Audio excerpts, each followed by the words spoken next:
Pamucuk Pura Ulun Danu Batur, Palinggi Dane Jero Gede Kawanan atau Alitan, yang lebar pada Senin ini, rencananya upacara Palebon akan dilaksanakan pada Jumat 24 Januari 2025. Jero Penyedikan Duren Batur menyampaikan, Jero Gede Alitan lebar di RS Puri Raharja Denpasar, sekitar pukul 2 dini hari.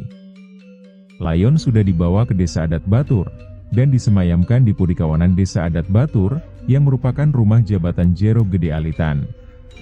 Proses membawa jenazah dimulai dengan upacara nyambut ulapin di RS Puri Raharja, kemudian bertolak ke Desa Adat Batur. Sampai di Batur, masyarakat mendaat jenazah di Tunon Desa Adat Batur, dengan diiringi gong gede Desa Adat Batur, gong angklung Desa Adat Batur serta ratusan masyarakat adat. Ketika jenazah sampai di Puri Kawanan, dilaksanakan bakti penyamleh oleh Jero Kraman Desa Adat Batur. Selanjutnya layon disemayamkan di Balai Semanggen Puri Kawanan. Terkait dengan meninggalnya Jero Gede Alitan, Desa Adat Batur telah melaksanakan paruman desa, bertempat di Genah Kasinoman Desa Adat Batur. Dalam paruman tersebut diputuskan bahwa terhitung mulai 6 Januari sampai 14 Januari 2025, layon disemayamkan di Puri Kawanan. Upacara Palebon akan menggunakan sarana Bade Tumpang 9 dan petulangan Bekaang.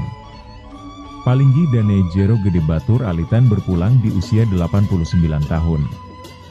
Mendiang lahir pada 1 Juli 1936 dan ngadek sebagai Jero Gede Batur Alitan sejak 1958.